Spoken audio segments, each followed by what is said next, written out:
Hello, hello. Welcome back to Talking Tunes, and today we're going to talk about once again an album with 6 tunes on it. A Farewell to Kings by Rush from 1977. Now, let me address the elephant in the room.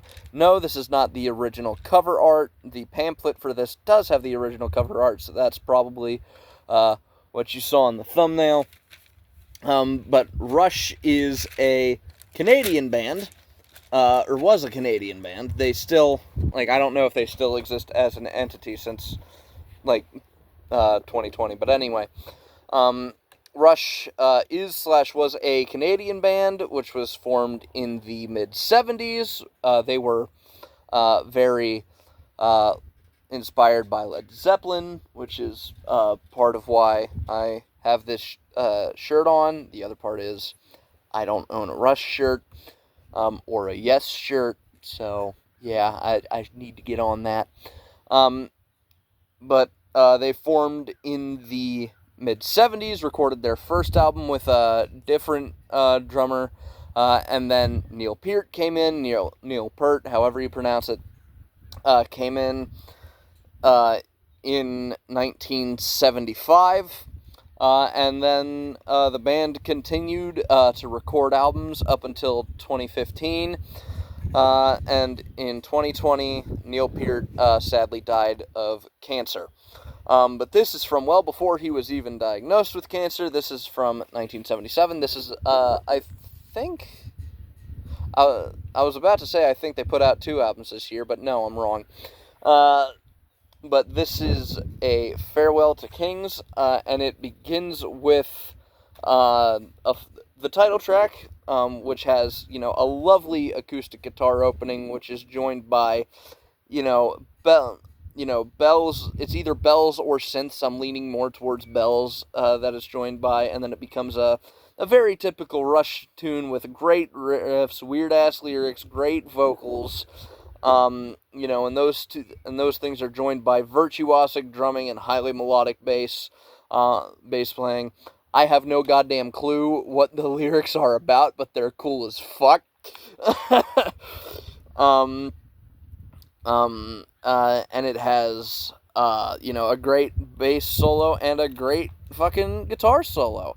It's, about 5 minutes long. It's a great tone setter. For the album, and it's a great, very good tune. The next song is Xanadu. It's got a very prog rock opening with, various sound effects with an underlying, synth tone, some, a little bit of synth playing. A bell begins ringing as the intro of the actual song fades in. And the intro is about 2 minutes, not of the actual song, but of the stuff happening before the intro, I guess. But the actual song fades in. It's in all its epic glory. Once again, treated to some fucking fantastic musicianship. And the song is about, 11 minutes long. The vocals don't kick in until 5 minutes in. There's a very proggy yet brief synth break. Couldn't tell you what the lyrics are about. It's got an excellent solo and an epic and lovely ending. It does kind of have, a repeating structure a little bit, once the intro of the actual song, comes in, you hear, these 3 portions, and then those just kind of repeat for, the, remaining couple of minutes, but at least each section is kind of focused on for a couple minutes at a time, so you're not getting really fucking bored, so, again, it's semi-repetitive, but at least the stuff that repeats 2 or 3 times is interesting, and that's, the key. Again, repetition isn't bad as long as it's interesting.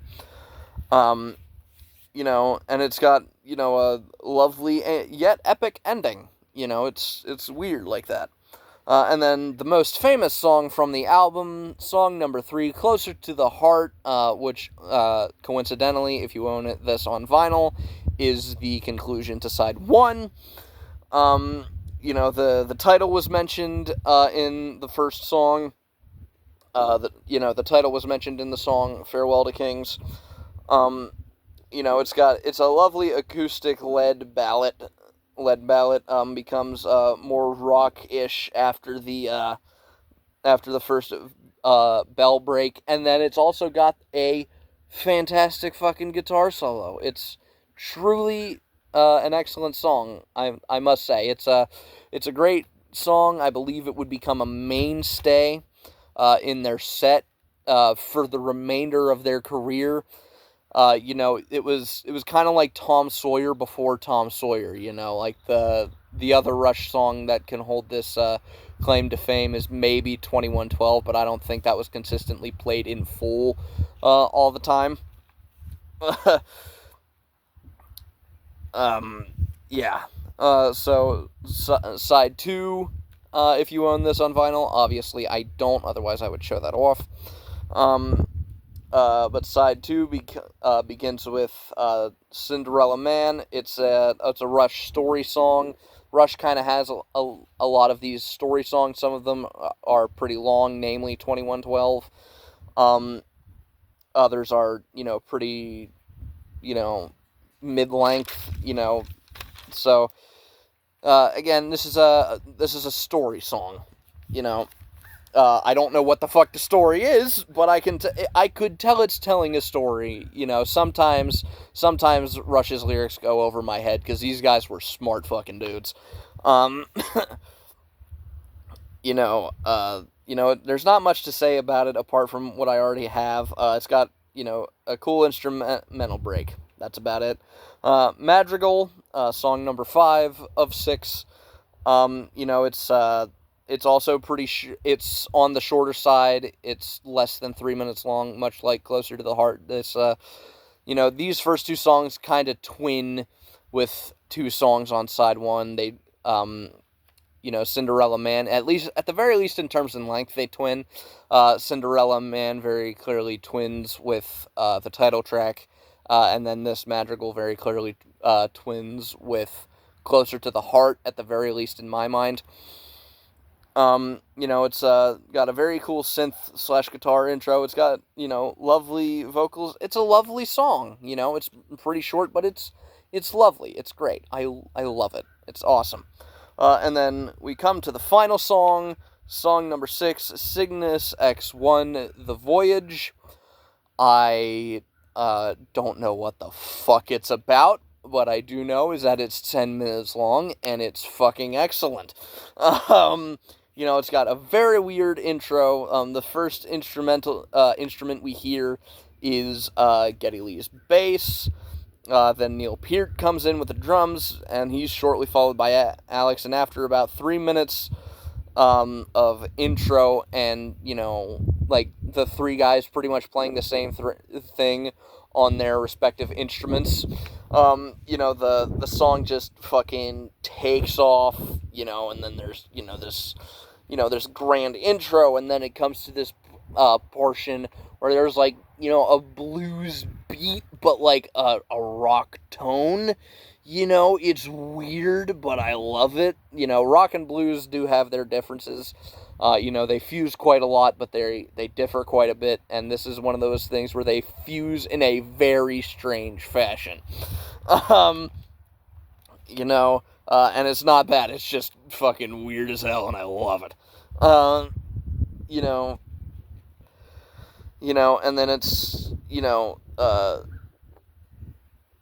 and there's no vocals till 5 minutes in. I still don't get what the fuck the lyrics are about.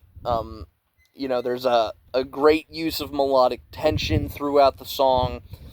There's a great guitar solo. The beginning, close to the end, the beginning is musically restated, and then the last couple of lyrics, Geddy's just fucking screaming, and I couldn't understand what the fuck what he was talking about. Not that I really understood any of the rest of this shit to begin with, but and then the ending of the song is kind of like uncertain, like the story ends in an uncertain fashion, and but yeah, it's great, and that is A Farewell to Kings. go fucking buy it. On vinyl or CD or whatever. Just go fucking buy it. This is just fucking great. It's a fan-fucking-tastic album, and I highly, highly recommend it. I recommend it so much that I say you should go buy it, whatever version you can find.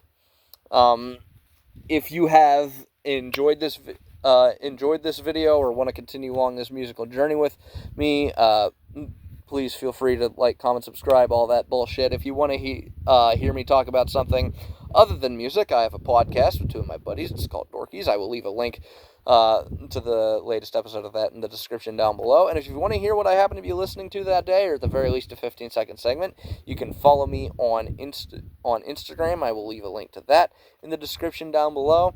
And with that, I would like to thank you all very much for watching. And until next time, remember to stay weird and keep jamming. See ya.